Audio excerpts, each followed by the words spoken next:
MK Party withdraws case challenging elections results. Former President Jacob Zuma's political party, uMkhonto weSizwe Party, MK Party, has withdrawn its application against the Electoral Commission, IEC, at the Electoral Court, which sought to invalidate the 2024 election results.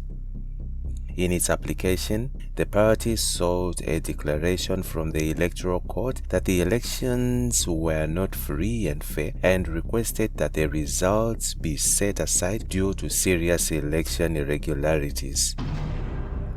The party further asserted that the IEC could not lawfully declare the election results as free and fair, citing clear evidence of massive fraud, rigging, and manipulation in the conduct of the elections. Last month, MK Party members boycotted the first sitting of the National Assembly and was only sworn in a week later. The party also deliberately missed the inauguration of President Cyril Ramaphosa.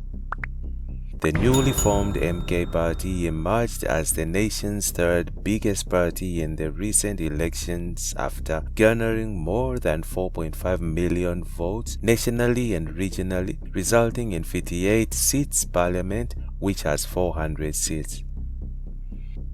In a surprising move that caught many off guard, the MK Party announced that the impeached former Judge John Hlophe will also be sworn in after being appointed as the party's chief whip.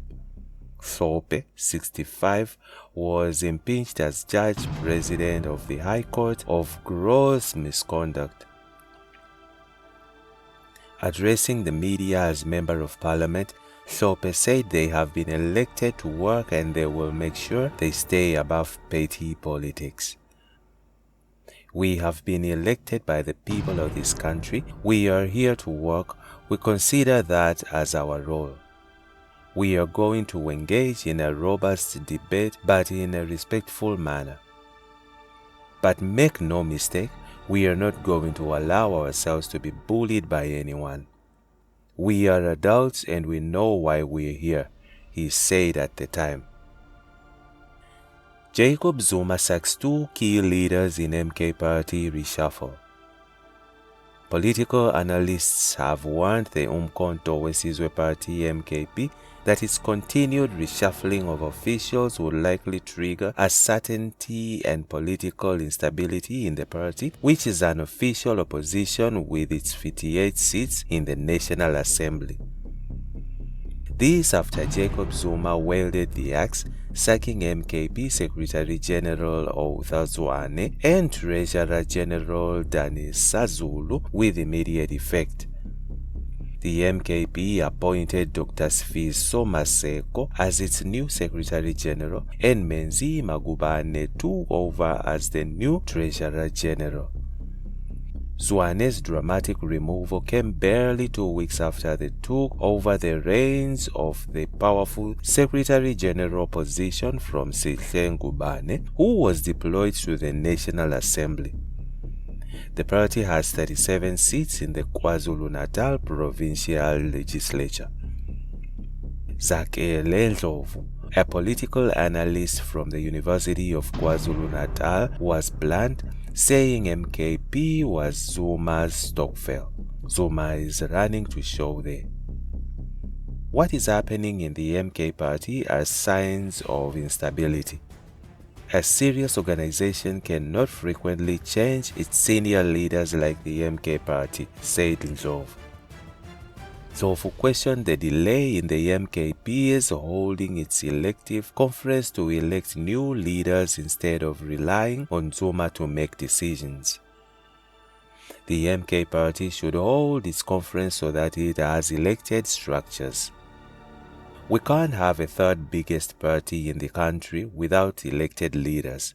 This is a recipe for instability that we see playing out in the MK Party, said Ndlovu. Another analyst, Siyabonga Ntombela, a politics lecturer at the University of KwaZulu-Natal, UKZN, said the unexpected reshuffles were part of Zuma's style of politics. In a way, Zuma is consolidating power in the MK party and reminding the leaders that he is in charge and no one is safe. Zuma is stamping his authority and is giving out the marching orders to MK party backers. Dombela warned that Zuma's chopping and changing of leaders on a whim would ultimately lead to instability in the MKP. The removal of Zwane and Zulu was ratified by Zuma in a letter dated 28 June. To Zwane, Zuma wrote, "Owing to the need of using limited and available human capital efficiently, I have decided to relinquish you from the Secretary General position with immediate effect." The letter added, "I will soon engage you regarding a new role you can play in the dynamic organization." The letter sent to Zulu was similar. Zuma also announced the disbandment of the Lower South Coast interim structure with effect from July 1st. Zwane, a prominent former ANC member, said he was going to focus on his business. In a letter he posted on X, Zwane said, "In the last 2 weeks, I have realized that the volume of work in my office is huge and beyond my limits, especially because I have other competing business interests that I'm pursuing." When contacted by Daily News, Zwane said he was not granting interviews until further notice. The first person to be sacked by Zuma was the founder of the party, Jabulani Khumalo, in April. His ill-fated desperate bid to return him a brick wall when the Electoral Court ruled against him last month. Khumalo was axed in April alongside Lebogang Mopeng, Rochelle Davidson and Bekizenzo Manzini. Bonginkosi Kanyile was rashly removed from being the MKP youth leader in April, barely 2 months after taking that position. Meanwhile, an independent Electoral Commission of SAIEC official Msawenkosi Mnikati on Tuesday appeared in the Pietermaritzburg Magistrates Court on charges relating to the contravention of the Electoral Act.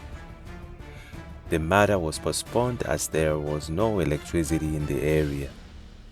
Mnikati was arrested during the May 29th general elections, further fueling the MKP's claims of the vote rigging. The IEC has repeatedly refuted the MKP's allegations. The MKP alleged that 9.3 million votes were unaccounted for, vowing to take the matter to the International Court of Justice in The Hague, Netherlands. And that's it from Egypt's network.